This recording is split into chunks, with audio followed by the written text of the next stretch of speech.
Funding for NJ Spotlight News provided by the members of the New Jersey Education Association.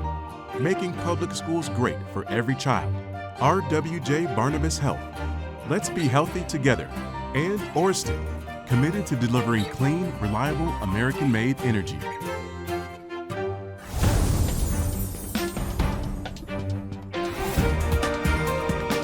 From NJ PBS Studios, this is NJ Spotlight News with Brianna Venozzi.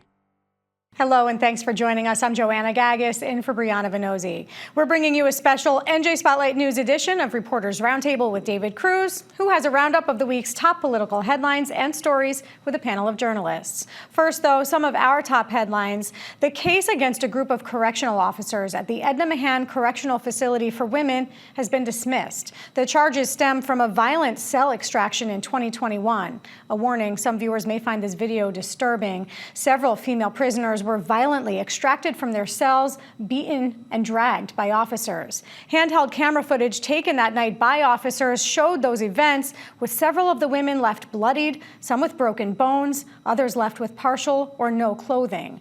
The case alarmed lawmakers, including Governor Murphy, who ordered the facility to close as a result. So why then has the case been dismissed? Well, the Superior Court judge who ruled in the case said that delays, errors, and, quote, prosecutorial mismanagement by the state caused an unconstitutional violation of the defendant's rights to a speedy trial, and that the 4-year period since charges were first filed left the defendants suspended without pay, many unable to secure new jobs in the meantime.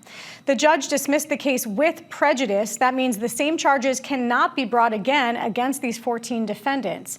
At least one of them plans to ask for reinstatement with the Department of Corrections with back pay.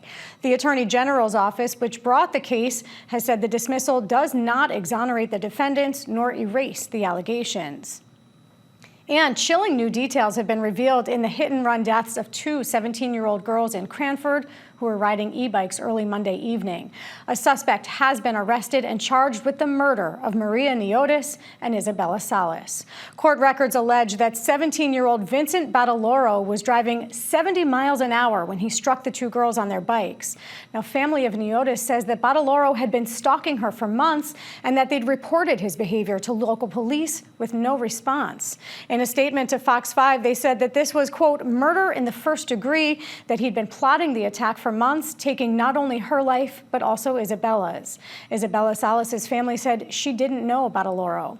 He is a relative of Westfield Police Chief Chris Badaloro, who issued a statement condemning the alleged actions of what he called his distant relative. Meanwhile, Vincent Badaloro took to social media the day after the crash in a 20-minute live stream talking about the crash without acknowledging his role in it, claiming there's been a lot of misinformation shared and saying that he's been bullied. The mother of Maria Niotis did speak to the press after Maria's wake, sharing some memories of her daughter. She loved deeply, she gave generously, she dreamed boldly. And to Maria, my sweet girl, I will miss you every single day for the rest of my life. I will picture your smile, hear your laugh in my heart, and carry your dreams in my hand. Also, 6 members of New Jersey's Democratic congressional delegation are condemning what they're calling, quote, inhumane and unsafe conditions for visitors at the Delaney Hall Immigration Detention Center in Newark. The congressional members sent a letter to Homeland Security Secretary Kristi Noem and the head of GEO Group, which operates Delaney Hall, citing an incident last month when visitors lined up outside the detention center in a thunderstorm without any coverings or shelter. This comes after several reports this summer of visitors waiting in the hot sun for hours to see loved ones in the facility. The lawmakers also condemned reports of poor conditions inside the facility, which have led to unrest from detainees. They're urging Delaney Hall operators to provide an indoor or at least covered outdoor waiting area for visitors, as well as access to restrooms. And they're asking for consistent visiting hours and to speed up processing and entry. We reached out to ICE and GEO Group for comment, but they didn't respond by our deadline. Both have previously denied allegations of unsafe conditions for visitors or detainees. And those are your top headlines. Reporters Roundtable with David Cruz starts right now.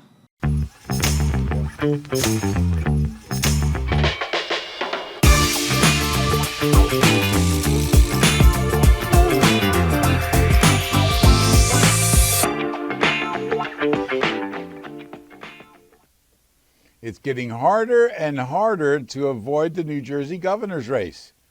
Welcome to October. Hey, everybody, it's Reporters Roundtable. I'm David Cruz. We're making the final turn towards Election Day. And our panel of Jersey watchers today includes Colleen O'Day with NJ Spotlight News, Jelani Gibson with NJ.com, and Madison Fernandez of Politico NJ.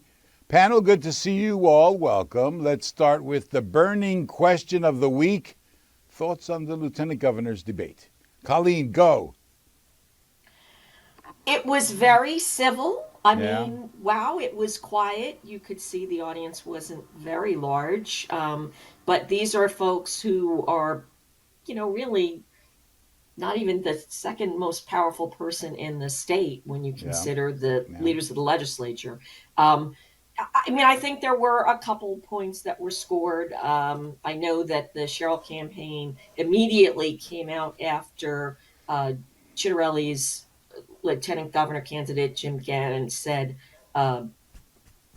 taxes are on the table. Right. So I know that was a point there, and Chitterelli came out with something about, or the Chitterelli camp came out with an attack after Caldwell talked about National Guard attacks. So, there were maybe a couple points scored, but overall it was pretty bland.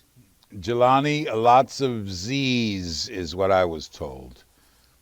Z's, as in, when you're sleeping. Yeah, look, you're usually going to get lots of Z's at a variety of political debates.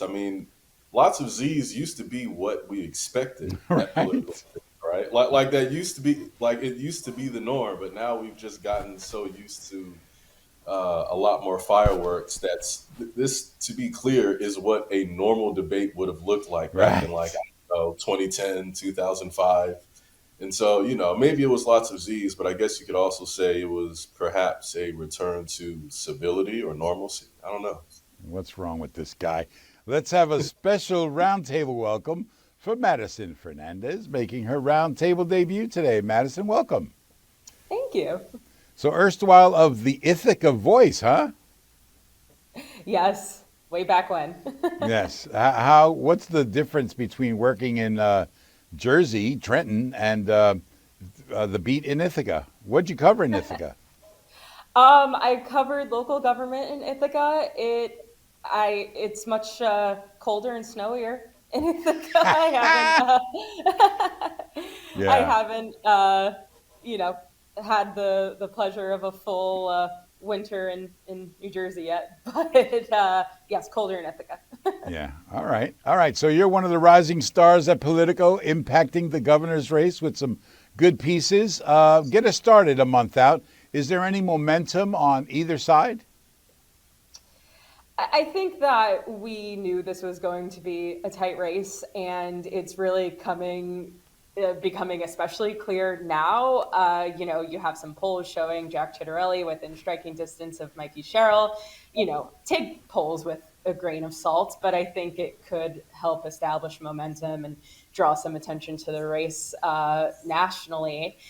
I think that there have been some perhaps distractions in terms of messaging, all the records and things like that. But I think it really is going to come down to affordability and the economy, and that's what voters are going to care about. So sure, they could be trading hits on all these sorts of other things, and it might shift a few voters, but I think by and large, it's going to be about the economy, and that's been pretty consistent over the last couple of months. Colleen, when I talk to Democrats, they say, we've got the momentum. Republicans say they've got the momentum. Who's got the momentum? Oh, such a good question. I think it depends on where you are, right? I've been out at campaign events with both candidates, and certainly when you're out with Jack Chitterelli, he really seems to connect with voters. He does fist bumps. He's hugging people. He's very Jersey Italian. I think he's eating pizza the right way. I think Mikey Sherrill. Yes, no knife and fork. Right, we're clear about that. Mikey Sherrill certainly has her different way of connecting with people. She's a lot kind of calmer. She just can smile and talk with children, talk She's with not a big voters. hugger from what I've seen, and she's not good with the fist bumps, with the daps. She don't got that down yet. She doesn't do that, but that doesn't mean there's anything wrong with that. Right. Not that there's anything wrong with that. She's she is who she is, Yeah. and she certainly seems to be, or her message certainly seems to be resonating with the Democratic segment and Yeah. maybe some independents in the state. Yeah. Jelani, has her or have either of the candidates adjusted the way they approached campaigning or their messaging over the last month that has been noticeable to you?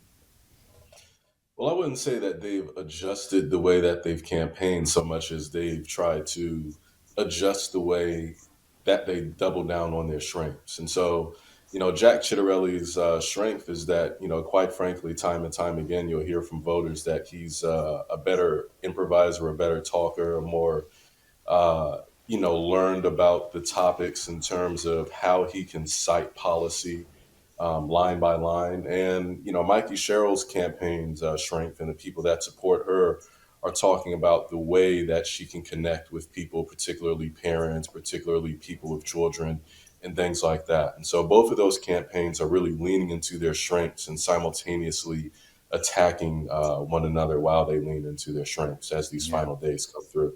Yeah.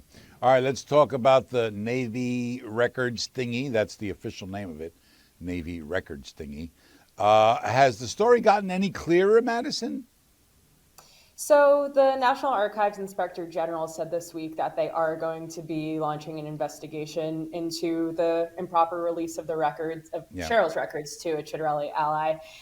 I think that, this is obviously what Cheryl and Democrats were asking for. I think that it kind of takes part of the rallying cry out of it in the sense of saying, we need an investigation. So then on the other hand, you have the Ciattarelli campaign still urging Cheryl to release records from her time during the Naval Academy to explain why she didn't walk at graduation, which she hasn't done yet. Yeah. And I think that, part of it is, obviously, as a journalist, I would love more transparency and to, see the records. But I think it also would sort of set a standard in a way for other veterans who are running for office to, maybe have to release these records in whatever sort of situation they're in their campaigns. Their opponent could say, hey, look, Mikey Sherrill did it. You should release it too. And, the reality is that's a personal choice for them. So I think that the Ciattarelli campaign is going to obviously keep urging her to release these. And again, like I said before, I don't know if it's necessarily the top issue for voters. Yeah. Colleen, clearly those records are not forthcoming. What is the outrage from the Sherrill camp about? Invasion of privacy? It was a FOIA request. Right. But I think what happened as part of the FOIA request, and remember that as far as we know now, the records that were released really didn't say anything other than Mikey Sherrill's social security number, addresses of her, her family, things that are not supposed to be released, certainly not a social security number at this point. So the outrage is that their contention, this was a collusion with Trump, that the Trump administration put these out there to try to impact the Jersey race, to try to nudge it in Jack Ciattarelli's favor. And did that happen? Mistakes do certainly get made in all sorts of ways. I think it's great that there is going to be an investigation, and we just have to wait and see what that determines. Yeah, I think there was an old president who once said mistakes were made. A few people, not all Democrats, say Sherrill is the one who looks like the wronged party here. No, Jelani? Yeah, so the Emerson poll, it showed things were in a dead heat, but what that poll also showed is that in many ways, Trump has a somewhat higher approval rating than Murphy, keeping in mind this is only one poll. and also keeping in mind that Trump also has a higher disapproval rating. Both of them still have a very low approval rating. But the reason why it's important is because Chitterelli is tying Cheryl to Murphy, and Cheryl is tying Chitterelli to Trump. But in the end, though, as everybody said here before, people care about the economy, they care about the affordability, they care about their property taxes and the electricity rates and things like that. Yeah. All right, so let's go to the government shutdown, the other thing that's happening this week. Madison, you wrote about this week.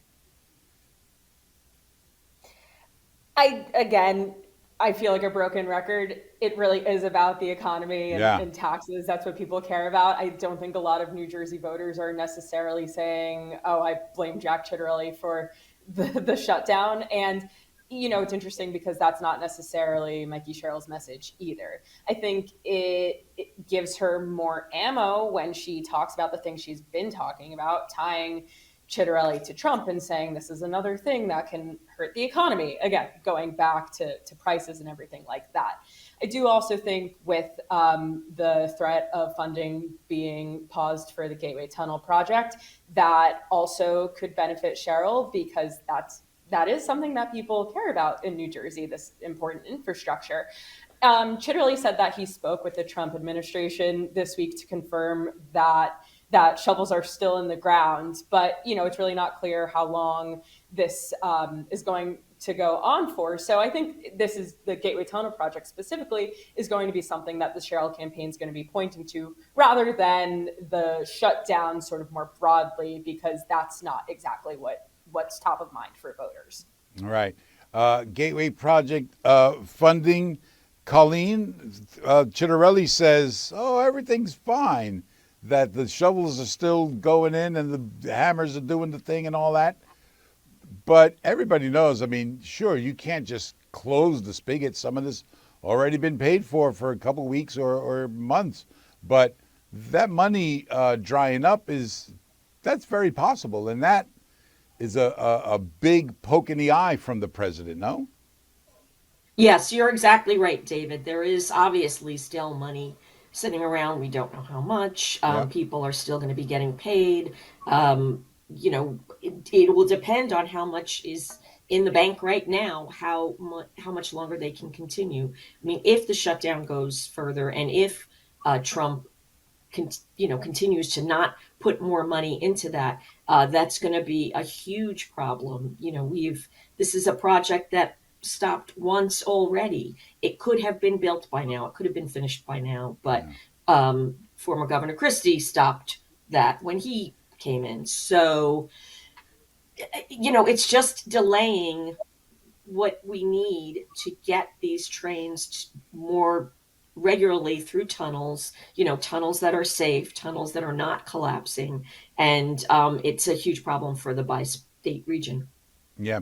Delaney, Chitterelli, as we says that things are ongoing and the work continues. Cheryl says she would sue the president, the White House, whoever, to get the funding restored, which really means absolutely nothing. Which of these two owns the shutdown, do you think? Well, to be clear, one person is in Congress, and so Chitterelli is going to have the advantage in terms of that. But it's not really clear to me that a whole bunch of New Jerseyans are exactly celebrating, even on the conservative side, that they're going to get more of a lack of public transportation. New Jerseyans have a very, very drama-filled and painful ordeal with public transportation in terms of funding and things of that nature. And you also have the increased tolls coming from New York as well. So it's not as if anyone's going to be celebrating that they have to, clamor up and wait longer at Penn Station or any other shuttle, so to speak. Yeah, nobody ever, when you ask somebody, is your rent too low? Nobody ever says, yeah, my rent's too low. Let me stick with you here. Jelani, I don't know if you saw this AP story about Democrats expressing concern over securing the base, a.k.a. voters of color, specifically Black and Latino voters. We've been hearing that for a while now, no? Yeah, I mean that's been something that was said even in the presidential election, right? And it Yeah. also shows in the amount of people that showed up and showed out. And it's also been one of the reasons why Mikey Sherrill picked Dale Caldwell. It's been one of the reasons why she's also tried to make inroads with Mayor Ras Baraka in an attempt to shore up that coalition with the expectation that there may be fewer people that turn out. And Jack Chitterelli hasn't exactly been non-active on that front. He was been at the African American Chamber of Commerce. I used to see Jack Chitterelli at the African American Chamber of Commerce year and a half, 2 years ago. And so, the thing about Jack Chitterelli is that he's been kind of soft launching and running his campaign in certain circles of color for quite some time. And Yeah. he knows that he doesn't need to necessarily win over all of those demographics. He just needs to siphon off enough of them for it to be very harmful to the Democrats. Right.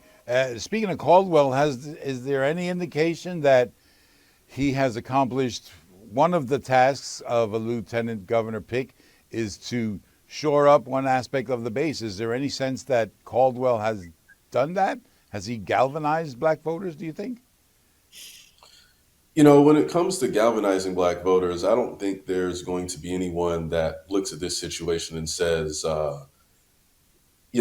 Dale Caldwell is very good in terms of policy, but in terms of galvanizing voters, it would appear that the Sherrill campaign is really leaning on Ras Baraka for that, and for good reason, seeing as how Ras Baraka has a very galvanizing story to a lot of voters, and he already has a very galvanized base. He is the one who has access to voters, so to speak. Yeah. Yeah. Colleen, you've been on this story too. What do you see out there? Well-founded concerns for the Democrats, no? Yeah, certainly. There's another group of people who are very important for galvanizing black voters, the black clergy. Yeah. And, I spoke with Reverend Charles Boyer, and he said while,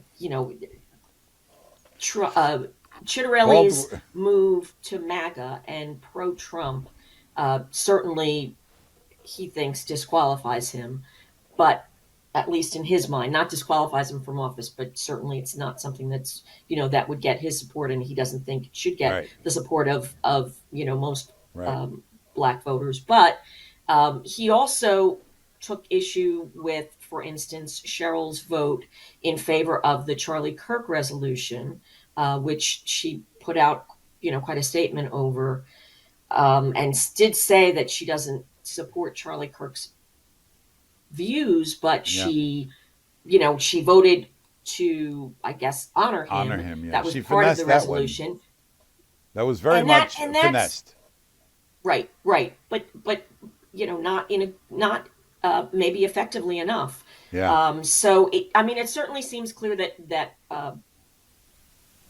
black voters who are really interested in that issue, right, who Yeah. are strong on that issue, will probably lean for Cheryl, but will they be motivated enough to even just turn out? Yeah. The days, I think, of galvanizing the black vote towards one candidate are slowly slipping away. It's definitely not a monolith, and that's becoming more and more clear every year. Meanwhile, the beat goes on. If there is a Mikey Sherrill victory, her seat in Congress would become available. Madison, Randolph Mayor Joe Hathaway is the first Republican to launch a bid in the 11th congressional district, where the dynamics of the race are contingent on the outcome of November's gubernatorial election, yeah? Mm-hmm. And if there is a Governor Sherrill, I'm sure there will be more Republicans who jump into.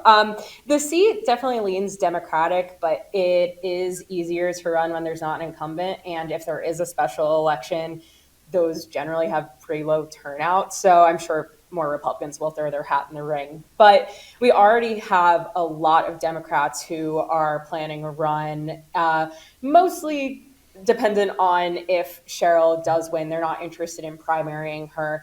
There is one lesser known candidate who left the door open to staying in the race if Cheryl does lose for the governorship and run for re-election.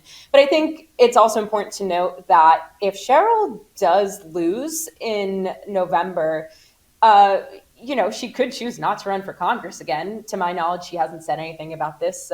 Politicians don't really like to talk about next steps beyond the current race they're running. But I think regardless, if there isn't an incumbent in the seat, you could expect to see some more Republicans trying to flip it. Yeah, how about Democrats? They're going to keep their powder dry to see what happens next month, yeah? Definitely. I think it's also important to note that in terms of the congressional map next year, people really have their eyes on two other battleground districts. So I'm not sure how much national resources are going to be coming into Cheryl's seat. All right, going to leave it there. 1 month to go. Madison, good job. Jelani, Colleen, thank you both. Good to see you all. And that's Roundtable for this week. I'm David Cruz on behalf of the entire crew here at Gateway Center. Thanks for watching. We'll see you next week. That's going to do it for us. I'm Joanna Gagis for the entire team at NJ Spotlight News. Thank you for watching. Enjoy the weekend, and we'll see you back here on Monday. NJM Insurance Group, serving the insurance needs of residents and businesses for more than 100 years. Horizon Blue Cross Blue Shield of New Jersey, an independent licensee of the Blue Cross and Blue Shield Association, and by the PSCG Foundation.